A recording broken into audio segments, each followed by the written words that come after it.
That, my friend, is the sound of inevitability. The sound of regenerative agriculture. Pulling up to speed. Don't get in the way. We'll run you down. I promise.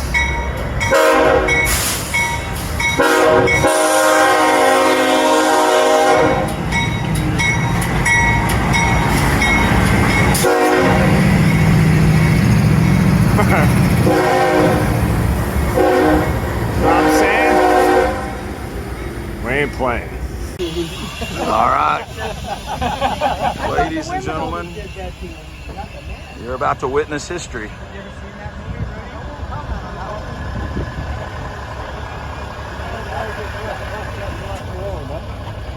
Everybody ready? All ready?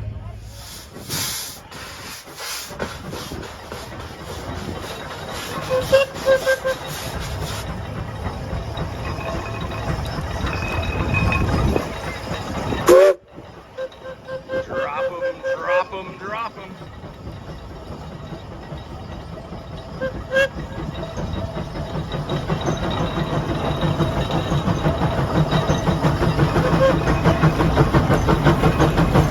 Just starting to breathe heavy.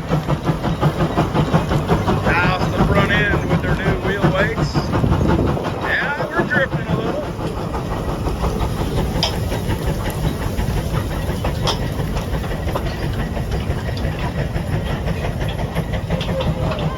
What a beautiful sound.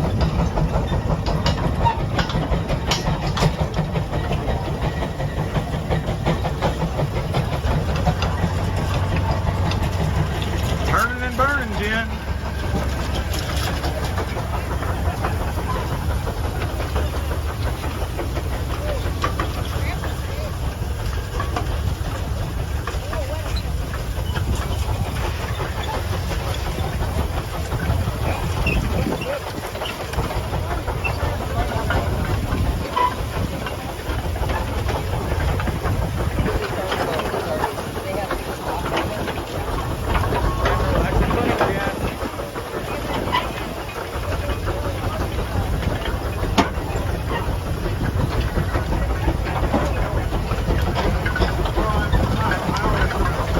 Bottom.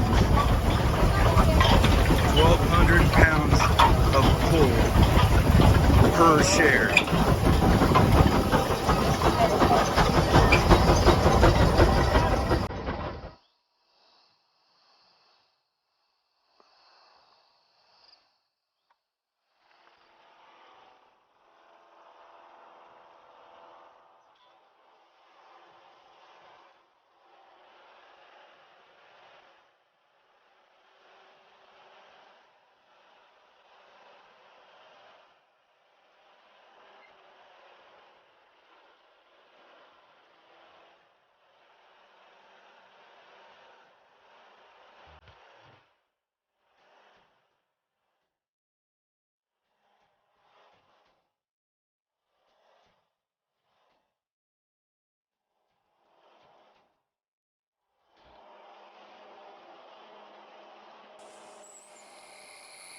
September 24th, 2020.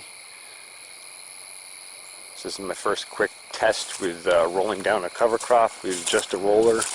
No chopper on it, just a roller to see what we get. Seems to parse it down to a pretty nice mat. The only thing I would say there where the mowing has a little advantage is you'd mow any of these weed pressures back real short. But of course the downside of that is you're not keeping this green mat that hold the moisture in as nice. I found tuning the output shoot of the mower angle just right, you can get a pretty nice layer of even mulch next to where you're mowing. But in trying to go to no-till more and more, I want to start testing and playing with some ideas. I'm going to let this stand stay up a little bit longer. I do see a lot more green leaves in here than I thought there was, so these are still working, grabbing sunlight and building soil. So I guess we'll do a little comparison side by side. And maybe what I'll do when these get a little further along is come in and mow these off, and then we'll do a comparison between the roll through and the mow through. I don't know, we'll see. I'll probably just roll it all under and get it planted because we're getting late in the season. I want to get my cover crops in. Anyway, just thought I'd share my results thus far. November 27th, 2020. I just seeded down 5 pounds of rye and 2 pounds of Austrian winter pea in here. And I just came back with the tiller quick and tilled through here. I think I saw some questions. I haven't even gotten back to look at comments since yesterday on my YouTube channel here, but I think I saw some comments asking why I'm doing what I'm doing. I'm using the tiller to drill the seed to a depth of 2 to 3 inches. The rye seed can be anywhere from 1/2 to 2 inches according to the planting chart that I looked at on Green Cover Seed. And the Austrian winter pea, in order to survive colder weather and be hardier through colder weather, is recommended planting at 2 to 3 inches in depth. So because of that, and because I don't have a planter of any sort, except for a broadcast seeder, I'm opting to broadcast it on and then drill it in with a tiller to get my depth. This is a tactic I use for planting buckwheat as well. Buckwheat's supposed to be about 1.5 inches or 2 inches in depth. And so I just basically go through and do a scratch till like this, and then I'll actually come back to smooth out these furrows a bit. I'll come back with a mower, the deck on the mower, and I'll put that down on a real low setting, not turn the mower deck on, just put the deck down basically as a grader, and I go through and grade it with that. And I may come back with the roller and just roll it to tamp it nice and even. We'll see. I may hold off. We're supposed to get rain here in the next few days, so I may hold off and come back with that after a shot of rain, because it'll press flatter and nicer a little bit better. Anyway, this one is in, and I guess we'll just take a quick look down at the other block. I haven't gotten over there with the tiller yet, but I just want to show the stage in between. So this block is seeded also. These two blocks are actually the same size. They're both 2,500 square feet, 100 by 25. So this is seeded with 2 pounds of Austrian winter pea, and I did 6 pounds of rye in here, so it's a little extra overseed, because not all of this is going to be tilled, or at least that's what I'm thinking right now. I may change my mind as I get in here and start tilling. I also just want to show briefly, as I was mowing through here the other day, and as I've been around here with the seeder, I see a bunch of the buckwheat that was here before reseeded and it's popping back up. That might provide a nice nurse crop if the weather stays warm for a little bit longer. But that'll kill off pretty easily with the frost, and then the rye and Austrian winter pea will come through that. Alright, that's the update for now. Okay, you can see that smooths out pretty nice after a couple of passes with the deck down. Usually run around a 2 or a 1.5. Depends on what the soil's like and how it's grading or spreading. But it takes most of these dead furrows out pretty well, evens the soil out pretty well, mixes the seed and the soil together well, and after we come through with the tiller, the seed should be pretty well settled into these furrows for the most part. And then when we come back and we grade off like that, we make sure that the seed is buried fairly well.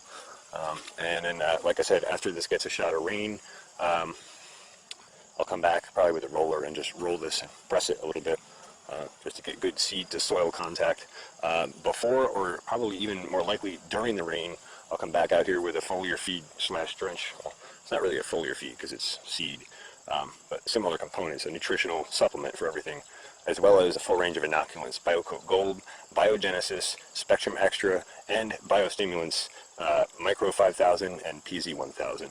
Just to ensure good germination, good soil health, and immediate pairing with biology. We always want our biology in and on the seed in the soil immediately, right from the beginning when we plant it. Ideally, you would inoculate your seed first, but I'm not really set up for that here, so I do a post-inoculation with the foliar gun, where I just basically spray the nutrition and the inoculant in.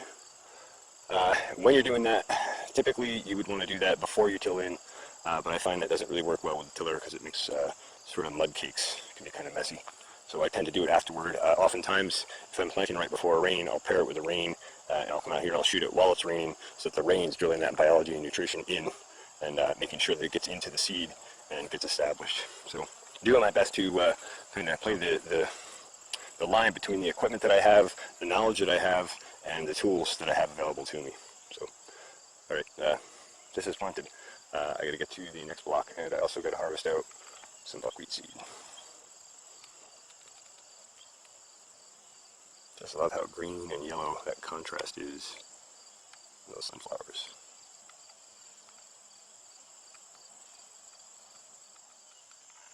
It's official. The growing match has begun.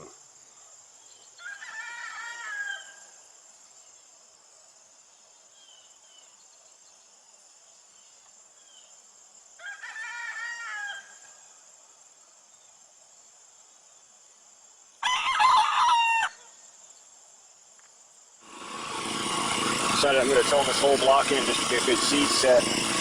But on my way through here, I'm seeing micro differences even between where the corn row was and where the buckwheat was. Where the corn row was, the soil's darker, it's moisture. You know, it's just a very clearly better soil, and when I feel the tiller cut through it, it's cutting much more quickly. And of course, you can see good aggregate in here with a little crumb structure, sort of. So just an interesting comparison to the corn row. You can see that fibrous network that I was talking about in the other video. All right, carry on. All right, it's all cut up, seeded. I'm going to come back with the mower and grade it a bit. And then when we get the rain, I'll put down inoculants and drenches. I might check the radar if I see rain coming pretty assuredly. I might put the inoculants down right before it. Anyway, it wasn't too bad to cut up with the tiller after all the chop with the mower. Definitely want to eventually move to a roller chopper, something like the McFarland roller chopper, probably in the future, and be able to roll and chop and seed and not have to do as much tilling and not have to do as much soil disturbance. But for now, we're ready to go, and time to move on to harvest of the buckwheat seed and then prepping for cover cropping in other areas. Well, I have to come back and roll it down. It definitely helped flatten it out nice, and the other benefit from that is it presses all this mulch down nice and firm against the soil, so that when I get inoculants in here and the rains come on, it stays in contact with the soil and can break down and hold moisture and incorporate a little easier. Anyway, this came out pretty good as a planting. I have to say, one thing I really like about cover crops is machine planting. Most of what I've done up until now has been hand planting, and it's awfully time consuming. It's nice to jump on a machine and just go around with the seeder and jump back on and go around with the roller and be done. I hope I can keep scaling up in that direction. Here's just a quick clip of the other spot, all rolled in. Nice and smooth, ready to grow again. Okay, I came through here and hand-seeded rye in here, and I'm just going to come through with a roller and just roll this down, sort of as an experiment, see how it works. I did harvest some of the buckwheat seed out of here, but it's a little bit more going by than I was hoping. The frost makes it a little harder to harvest by hand, so given how cheap it is, I'm just going to buy seed next year, and then I'll grow a good seed crop of buckwheat again. All right.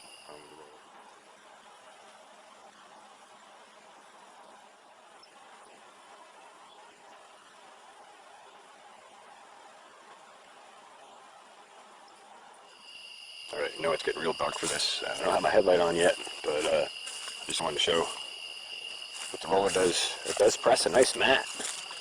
Even the sweet corn flattens it pretty nice. That leaves a nice carbon lignin base, and if we come along and do a fungal inoculant and drench in here, that should give us some good soil building over the winter. And meanwhile, underneath this is the rye that I seeded through here that's been rolled down under that mat, so that should help retain moisture a little bit better. But again, we'll see. Yet another experiment. All right, I'm probably going to have to brighten this portion of this video. September 28th, 2020. I got this all seeded yesterday, did a video on it. Just wanted to catch this roller mat in better daylight where you can actually see how well it matted down. Really came out pretty nice. I'm impressed. That works pretty well. And I also want to mention, I didn't mention this in the video before, but the roller doesn't have any water in it, so that's just an empty roller. There's not a lot of weight to it, is my point. There are some leaks in that roller. I probably could epoxy it, but I think rather than do that, if I wanted to add weight, I probably would just set up a bracket and add like cinder blocks or something like that I could add in increments and increase the weight. But so far it doesn't seem to really need that. It probably would press a little flatter if I did do that. But this is good enough for me, and I can always come back and do another roll later if I want. And I see a ton of smartweed in here. That sort of makes me want to come back and do a mow, but I really like that mat, so I think I'm going to leave it and let the rye come up, and hopefully the rye's allelopathic effect will knock the smartweed out. If not, we'll deal with it in the spring. We'll just, mow short. no-till cover crop and plant. But I just wanted to show how this came out. Pretty impressive for a lawnmower and an empty roller. Alright, so today we have some new stuff on the planting list. We got heavy rains forecasted for tomorrow, 1.6 inches or something like that. And I guess I should mention last night we had 0.18 inches of rain according to the Elizaville gauge. So we did get some moisture on top of that. It's perfect timing for newly seeded cover crops. Very happy about that. I've not gotten back to do inoculants, and looking at this forecast coming up here with the heavy thunderstorms, rather than put on inoculants and nutritional supplements before really heavy rain, I don't want that to wash out. I'm going to wait until after the rain and do the inoculants then. So the inoculants can take, the soil will be nice and moist, but we won't end up possibly having runoff, because if we get a really heavy rain shower, it could wash some of it out. And I want to make sure that the nutrient that I put down stays in place. Alright. Oh man, these sunflowers are awesome. I'm definitely planting way more of those next year. So this is all looking pretty good. You can see a little bit of moisture in there. I noticed yesterday when I looked closer at this block, I could see a lot of buckwheat seed all through here, even on top. And of course that means there's a bunch mixed in as well. I'm thinking if the weather holds, this might sprout into buckwheat, and then the Austrian winter pea and the rye will come up through that. That would be kind of a cool way to establish the cover crop, provided the weather stays warm enough. Certainly should have enough moisture if that rain forecast is correct. Okay, yappity yappity yap yap yap. Let's get on to the next piece. So this is what I call the south block. This is where the chicken tractor is. The lower part of this section, below the buckwheat, is where we had the pine wood chips, and it kind of screwed up the soil a bit in there. So I'm working the chicken tractor over that, and underneath that there is garlic that didn't do so well. We had a lot of weed pressures in there.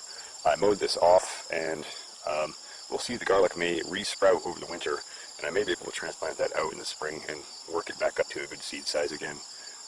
We'll see what happens with that. Main thing I'm focused on today is this block here.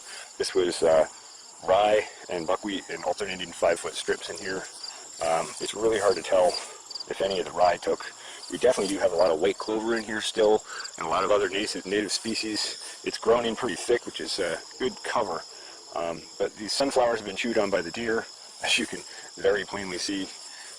We're not really going to do much, so rather than try to hang on for a few sunflowers, I'm going to come back in here and either mow this or probably roll it and then mow it, because that seems to be a nice easy way to do it. Roll it, mow it, and I'm just going to run through with the seeder and seed it. I'm not going to drill this in. I'm just going to seed over top of it, and we'll see what happens. It'll be another good no-till seeding experiment.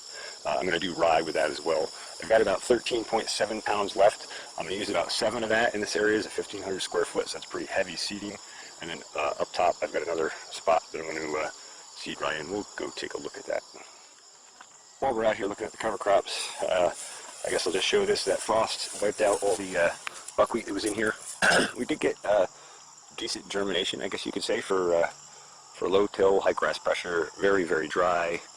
A lot of conditions were working against this, but this is grown in nice and dark and green. I imagine a lot of that rye has established itself in here as well. Again, it's hard to tell with all the other grasses in here. Only time will really show that out. But I just thought I'd get a shot of this. It definitely is nice and green. It's covered with growing plants, so that's good. We're building soil carbon matter. And we'll see how the rye does. It'll be a good experiment, especially for an area that hasn't worked in a couple of years. Can we take it back just by seeding cover crops on it? Alright, on to the next block. Okay, so here we are at the upper section. When I seeded this with rye, I got really close to this holy basil, and basically flung some rye seed in off the seeder into there. So we're probably halfway in there, or maybe half of this row width being seeded with rye, so that'll come up underneath as the frost wipes these things out. Up here, there isn't anything seeded in here yet for cover crops, but I'm going to take that other 6 pounds of rye. I'm going to go through, I'm going to seed the upper edge of this, and the bottom edge of the tomatoes, and the upper edge, and in here, believe it or not, under all these weeds, there are some really nice potatoes, and there's some onions, although the onions are very small because of the drought and my inability to provide good, constant, continuous moisture to them. But I have been picking them off and cooking with them, and I've really enjoyed that.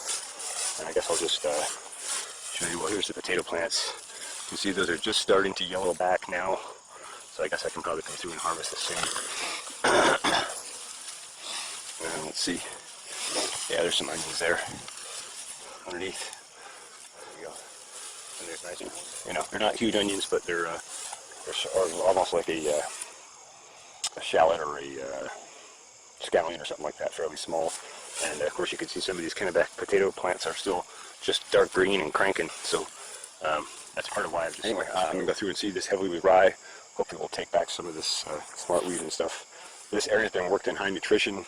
This particular strip up here, as well as the tomato strip, I think 2 years in a row I worked that with Sea Shield, Rejuvenate, Spectrum Extra, BioCoat Gold, and Biogenesis in the fall. And was it 2 years ago, I think, I came through here, and it was amazing. I was actually able to pull out yellow dock. That's these guys are super stubborn, super deep root. Early spring I was able to come through and actually pull those out by the root by hand without any digging. So the soil has softened here tremendously. May 20th, 2019. So a couple of videos ago I did a video on regenerative agriculture. The soil is currently tilled. It will be back in heavy leaf canopy and mulch as soon as I can get it planted in mulch. You can see the soil differences here between the dark and the light. Go check out that video, regenerative agriculture something. I'll put a link in the description. But this section here was worked just like that section was. Same amount of time. No mulch on this until last year. It was only grass mulch, no leaf mulch. That, where the garlic was about 6 or 8 inches of heavy maple leaf mulch. This only had corn in it. Let's see, the first 2 years we had corn in here. Last year we had peppers and potatoes in here. And usually on this property we have a lot of yellow dock around here. And I find a lot of this, and usually when I find it and try to pull it, it won't pull. But this soil, I've loosened up so much in just 3 years of work here, with foliar feed nutrition and sequestering carbon and building biology and trace mineral nutrition, that I can actually pull these out now. And I was so impressed that I had to come out and just take a shot of it.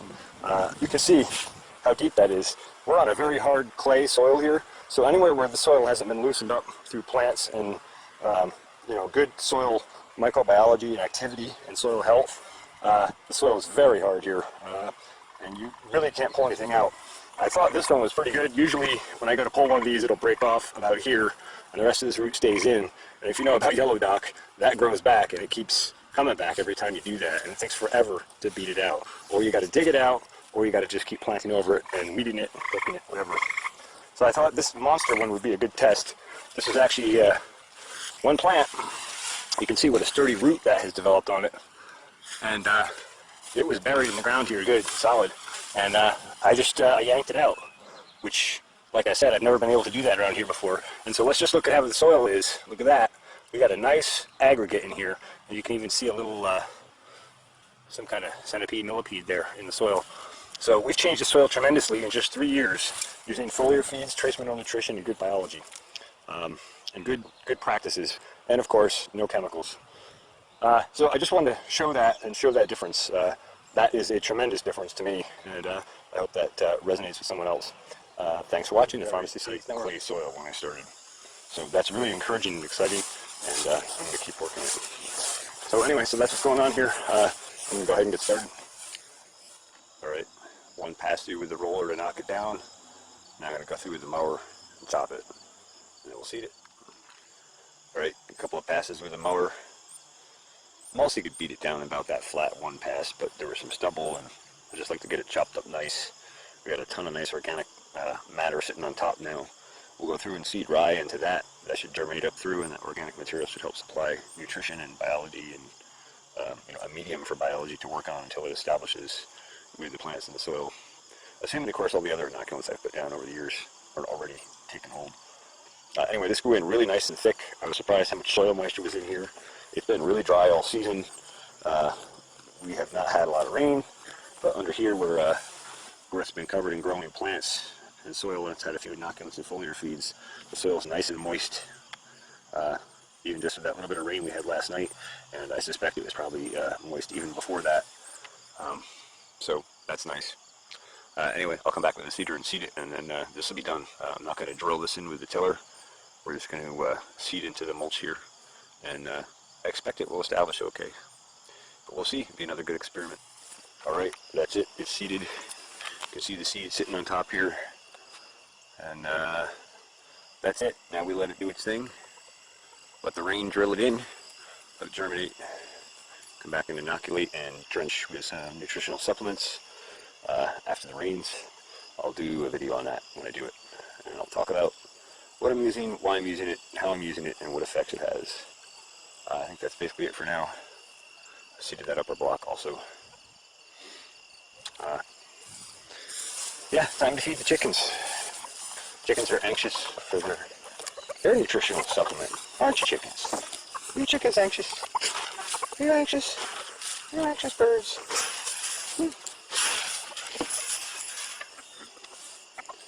I would spread the chicken feed, the supplemental feed, out in the cage, and they've been on this for 2 days now, so it's kind of chewed down, but if I see a spot where it's kind of matted down and they haven't really scratched down into it, I'll tend to put the feed there to get them to come in and scratch it and break it up a little better. The other reason I split the feed up is because we have the pecking order here, and we got a couple of bullies in this flock. And so if I spread it out, then everybody can get the feed without anybody else denying access to feed, because that's something that they like to do. Remind you of any of our political leaders. So I seeded the lower area, seeded the upper area. This area, I have to say that broadcast seeder is really handy. It's set up so that one side it basically forms a line, and the other side it broadcasts off to.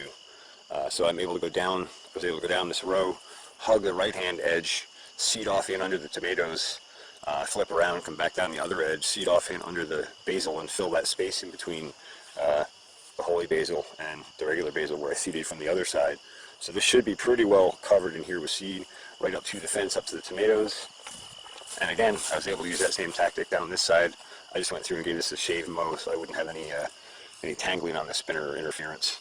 And then came through, same thing, just hug one side, shoot it in, hug the other side, shoot it in, and I went back around the top here, same thing. And you can see where I kind of hugged it real close here coming down that last pass. So this whole thing should be seeded to rye now.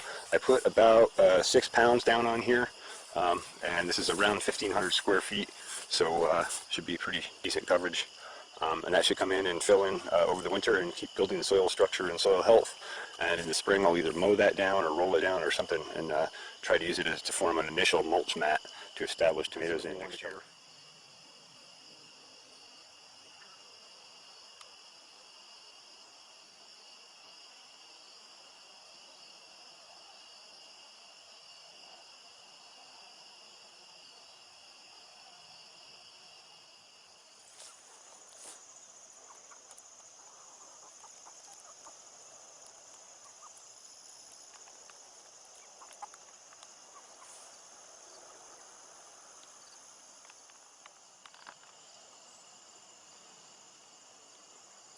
September 29th, 2020.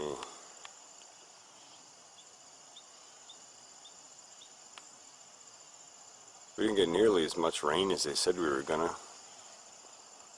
They claimed like 1.7 inches. So far we've got basically a misting. Seemed like the leaves turned color virtually overnight this year.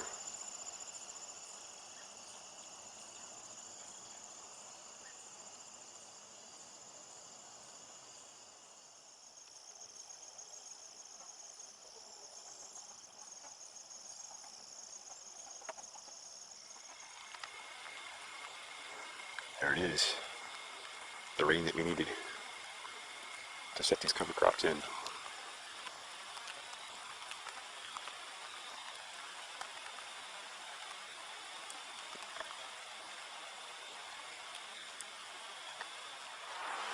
September 29th, 2020, finally getting the rain that we were forecasted to have and need.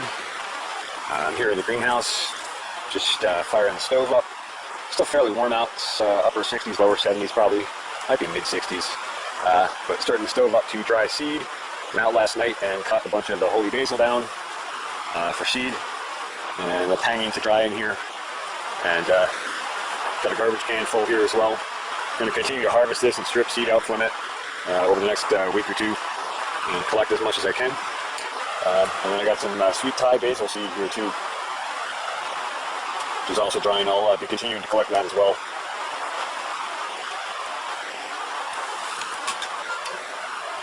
Got some nice cedar in the wood stove. Just lit it up. Got that little bit of buckwheat seed that I captured in here. Might play around with some of that in the greenhouse. We'll see. Ginger's doing okay. All the other plants I brought in are doing okay. Everything's looking pretty happy. Just thought I'd share the greenhouse, how peaceful it is in here with the rain coming down and basil seed drying. It's by no means an operation like Grow the Farm Up has for seed, but we all have our scale. If you haven't seen Grow the Farm Up's seed processing facility, I'll share a link here, because that is some awesome facility. One of the few remaining independent seed facilities in the United States that is not under some giant conglomerate telling them what to grow, where, and how. So very, very Grow the Farm Up. We haven't really posted anything real meaningful lately. Been busy, just some videos of what's been going on around the farm. We are looking at, let's talk about what we're looking at right here. We're looking at a field of real live cover crop growing in the real live world, but it's also a rye seed field. So it's not just also doing the benefits of a cover crop, but it's also a field that will probably turn into rye seed. And this was seeded at like 37 pounds, which is a little lighter than you'd like to go with, but the seed that I've been harvesting my own seed and conditioning it. There's a video on my channel of a 1946 model small grains cleaner actually cleaning the rye seed that we grew last year, and we found it's like 95% germinating. We're a seed company. You got to think a little differently about the small seeded grains than you do when you're talking about the larger grains like soybeans and corn. But I did dig just a little bit over here. Let's take a look. I just wanted to demonstrate how this cover crop gets established, and look at how deep those roots are going to go down into your, I tore my finger up a little bit there. It's almost healed up. These cover crop roots, these rye roots, they really go, look at how deep. I mean, here's some roots down here. I mean, you're 4 or 5 inches deep. I mean, your root structure is deeper than what you see on the surface. And this has been frozen on 50% of the nights it's been growing. It is the 12th of November or something like that. 10th of November. And this got planted October 15th. So yeah, you're right around the 25-day, 30-day. I think you're more like 22 or 23-day update. But there was a period where the weather went down and froze into the teens for about a week. We didn't plant anything. We came back after that and planted everything. Now that's what I wanted to discuss in this video, is finding a window to actually getting your cover crop established is the hardest part about managing cover crops. That's why I say we're looking at some real live cover crop in the real live world, and it's going to do a lot of good. Now that we've timed that up and we've got it established, there's a number of things we can do with it. But we started growing our own rye seed because we are a seed company, and we just found that the germination is like 95% of what you're slinging out there is coming up. I mean, look, you can see it just 20 days later in the fall. I mean, it's been freezing on it constantly. You can see just by looking at it, it's getting just frosted out nightly. But we have had 2 weeks of really unseasonably decent, like 38-degree nights, 60-degree days, 58-degree days. And so it's been a really good window to get this cover crop established. And it looks like the weather's going to hold that pattern with some freezing nights. But I think you'll get this cover crop, you'll get another 6-8 inches out of it, if not more, this fall.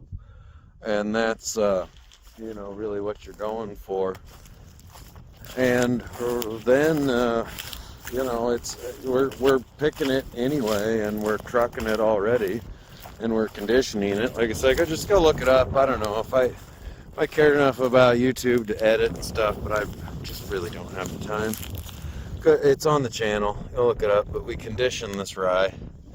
And of all of the rye varieties that I've tried out and played with for cover crops, Elbon cereal rye is by far the best, and it has to be specifically Elbon cereal rye. A couple of reasons. One, I found when conditioned properly and harvested at a dry enough proper moisture, it has the highest germination rate by a long shot. It froze for a week straight into the teens every night. Then we planted this Elbon cereal rye you're looking at after that week.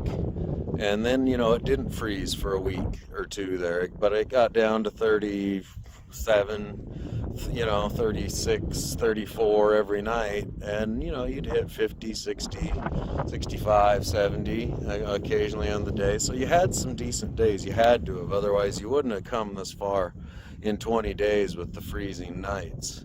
But Elbon cereal rye specifically is the most hardy overwintering cover crop I have grown ever. It just will grow. No matter what, and you can see looking at the plant tissue, it's clearly, it's been frozen 17 times out of the 24 days it's been growing or whatever, right? So, and it still grows through it. And 3, Elbon cereal rye does not grow much taller than about 3 or 4 feet tall.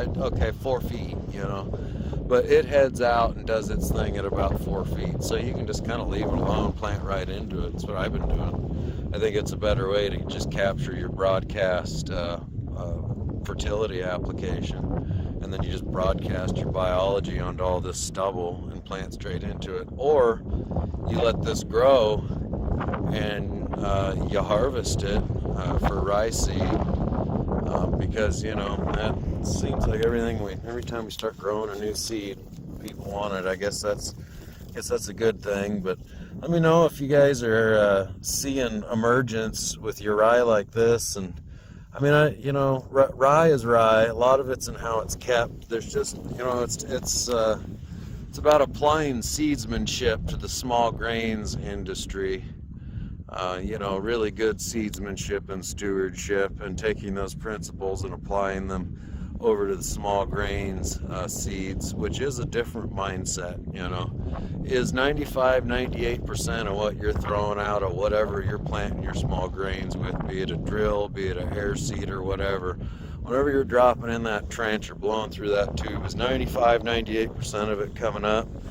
If not, drop a comment and let me know how much of this stuff should I combine and how much of it should I utilize as straight cover crop. Grow the farm up. Grow the farm up. We're back looking at this test strip where we've got some cover crop and we've got some non-cover crop. As you can see, the corn's emerging nicely.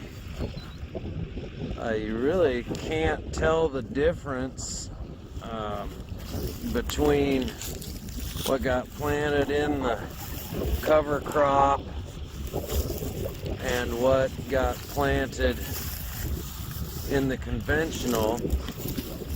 You see, it comes right up through that cover crop nicely, and this cover crop will give you a little bit more protection from the windy days like today.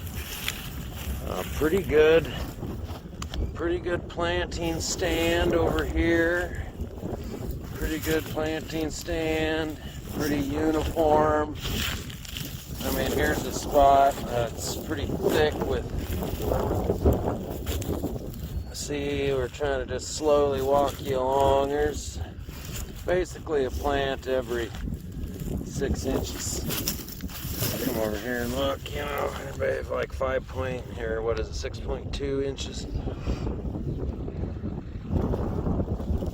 Those precision meters, and that's planted into the cover crop. And now let's just jump right over here just to the row right next to it, and it's doing okay also.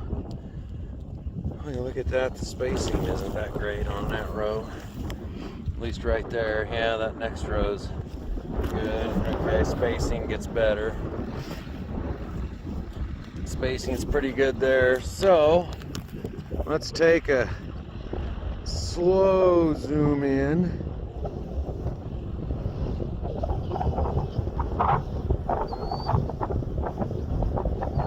And you can really see right on the line there.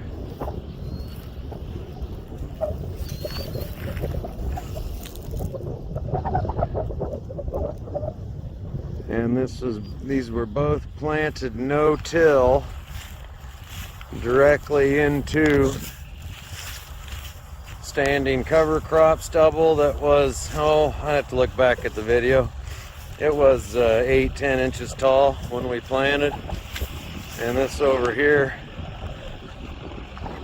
and this is all irrigated, otherwise I don't think there'd be anything growing here. We are in a 50-year drought right now. 2.7 inches of moisture since January 1st in southeast Nebraska. We just happen to be in a special place. It's rained 40 miles north of me and 40 miles south of me. Has not rained for 54 days. Grow the farm guys, up. Grow the farm up. Today we're going to take a look 1 month after planting the seed corn into the 3-foot tall cover crop stover. This is the seed corn that you guys planted with me on that day about 31 days ago. I like to do a month after review. Let's camera around here. Okay, well, let's take just a look as we walk down the little field road here. Corn's coming up through the rye stover. It was rye, clover, and vetch is what made them winter best. Just pick any plant. Boy, the new growth, you always want to look for the new growth. You know, in a corn plant, for example, this bottom leaf right here, clear out here, you're really not getting much photosynthesis from it. It's kind of done growing. And, you know, out here, it's still growing, but it's growing down here. So you want to look for the new growth, good green coloration. You know, all diseases and any harmful insects will attack right where the plant's the most succulent. So far I haven't seen too many. Oh, there's a palmer escape. Gosh dang her. Otherwise pretty clean. I mean, you can't get much cleaner. I've been looking around and it's really pretty good cleanliness in terms of weeds, but there are a couple little escapes here and there. Now, you know, one thing I've had a couple people ask me, I said, boy, aren't you worried that this rye stover here is shading out the corn? I've had multiple people ask me that, because as you look across the field, see the corn is just getting about as tall as the rye stover. And you can see it's starting to, about 50% of it is laying over and laying down, but you know, I've had the best luck. The longer you can let this rye grow, the deeper these rye roots go. And so those rye roots, that rhizosphere has been shut down, you know, 10 inches, 12 inches, 16 inches deep, and now it's giving its nutrients over here. Because you don't harvest these nutrients, you just grow them and keep the nutrients active in a regenerative cycle. I think we're looking at pretty good corn plant health. I guess, you know, look at it. I would say, just look at the plant. I would say the corn is shading itself more than the rye is. I mean, realistically, look, how much sunlight is that? I mean, okay, you can see a little there.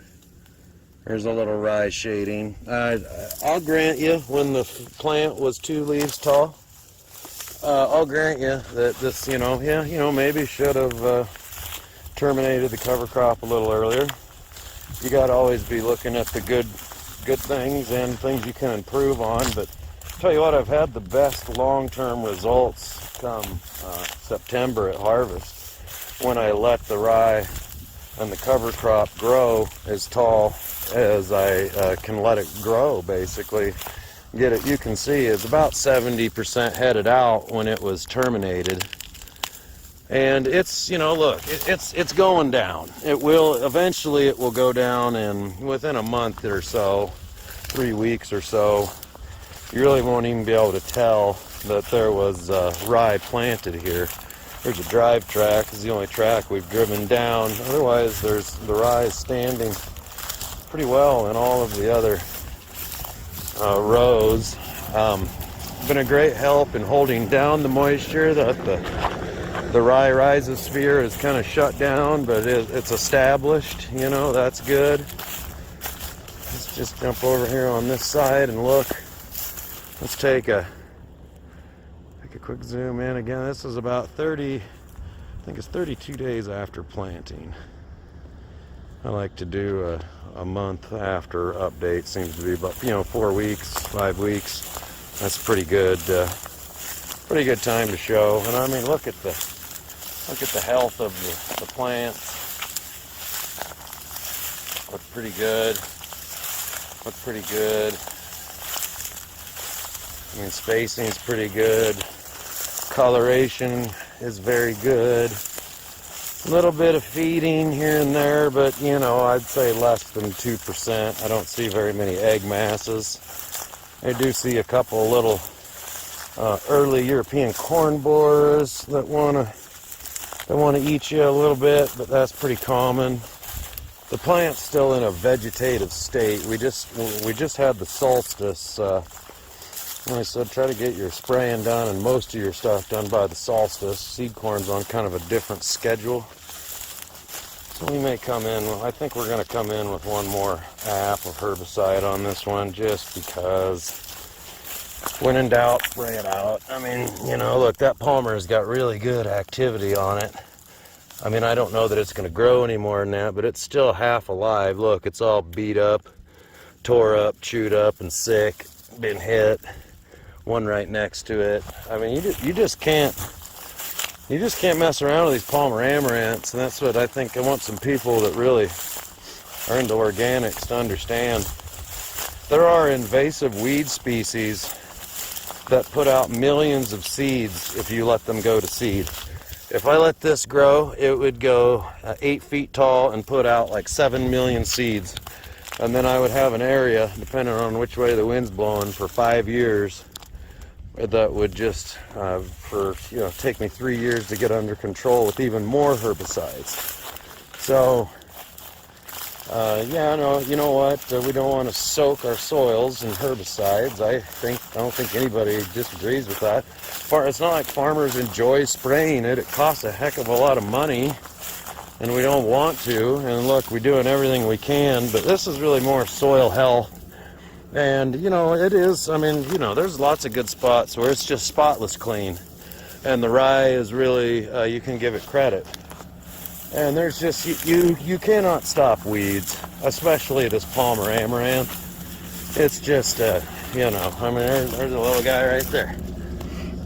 Just look, and look, he's got good herbicide activity on him, and I'm not so sure that he's going to grow much more. I mean, that root is shutting down, which is nice. But let's just take a quick walk along the end here. And so basically what we've got here is we've got a regenerative seed corn crop, an inbred, a male and a female, that we will be crossing. And we'll come back and do another video on this in another couple weeks, once it really comes up out of the cover crop and the rye starts to lay down more. You guys will be able to see. I mean, you tell me what you think in the comments.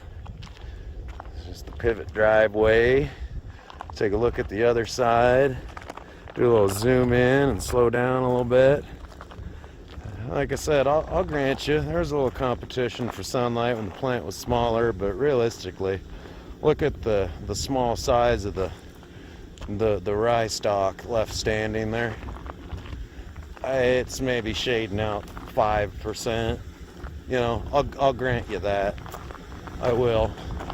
And maybe you should terminate a little earlier, but honestly, the roots don't go down 18 inches deep. You know, you terminate the rye out, and the clover and the vetch. The earlier you terminate your cover crops out, you know, like every day you let them grow in the spring, the roots go another inch deeper, especially once these small seeded grasses start heading out. Oh, the roots just start going and going. And so you've created a root rhizosphere for these corn plants right here to just, now that these roots are 14 inches deep, 18 inches deep, they're just drawing all of the nutrients. And this rye is going to lay down and give it more nutrients. I mean, look, it just, you know, it's ready to lay over. It just needs a, you know, give me a nice 2-inch rain, that'd probably lay it over, but doesn't seem to be in the deck of cards this year. So, well, let me know what you guys think. This is what the corn looks like about a month after planting it. This is the corn you and I planted together. We showed some videos on it. Scroll back up through the home page and you'll be able to see us planting into it about a month ago, and this is what it looks like 1 month later. Tell me what you think.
Chamber of the double pass dryer.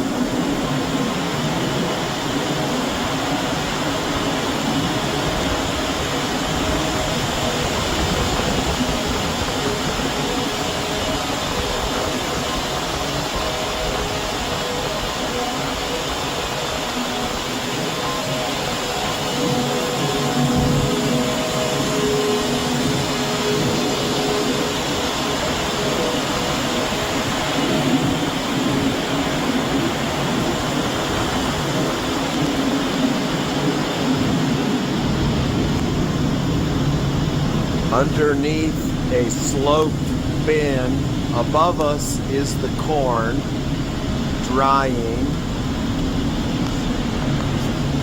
Here are the sensors that sense everything from CFMs to temperature, airflow, humidity.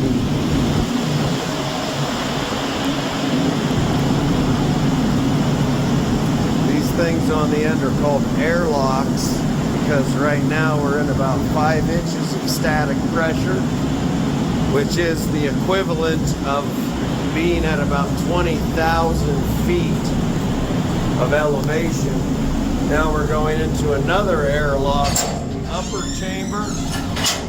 This is going to be equivalent of being at about 40,000 feet. Get ready. Oh, the ears just popped.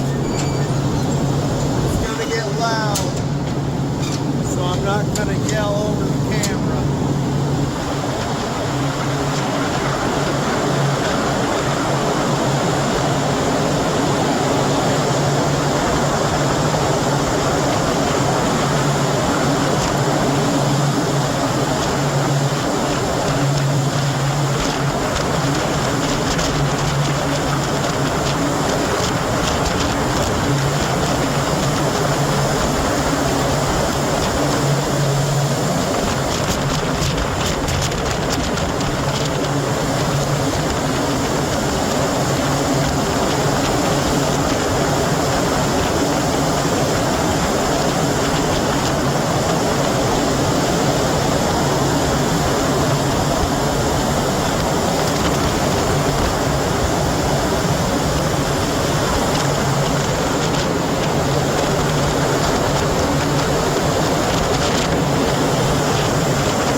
to make sure that you lock the pressure in.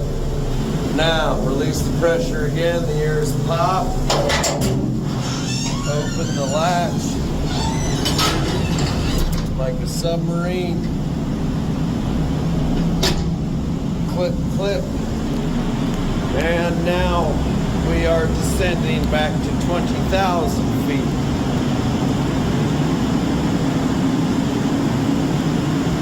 That was about 1/4 million cubic yards of air per minute per fan. So a 500 million cubic yards of air per minute is what you're looking at on that north, on the south fans here. Those two fans you were just looking at. Now, let's make this video a little bit cooler.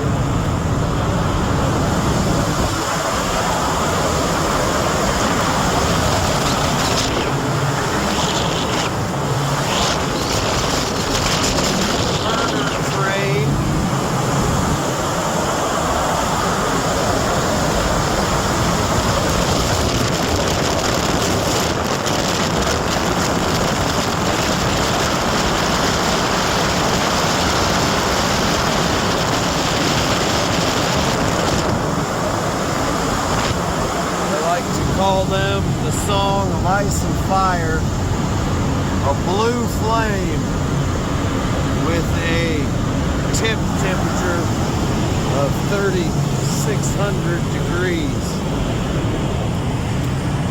We have one on that side. We're gonna go in there and take a look at one of these fans from the inside, because I feel like you guys just want to see that.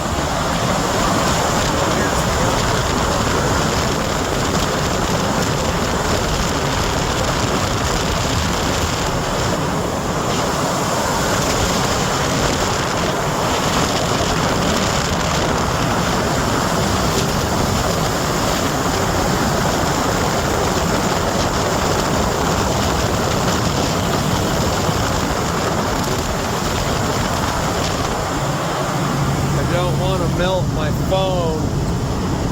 This is the control panel that we put together to control all this. It's pretty much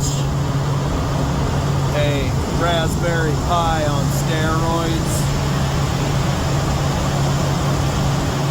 PLCs, Honeywell controllers, switches, and so many different circuits.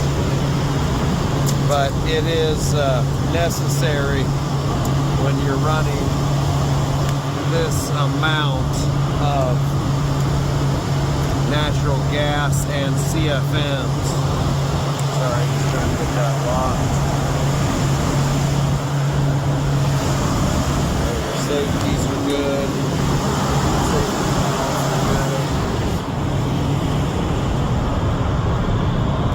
Looking at the fan from the back side. Let's go have just a little bit of fun. Tempt fate just a little bit, shall we? Let's tempt fate just a little bit. Again, I'll provide a link to that variation. Alright, that's it. Just a quick update. Thanks for watching. Pharmacy Network.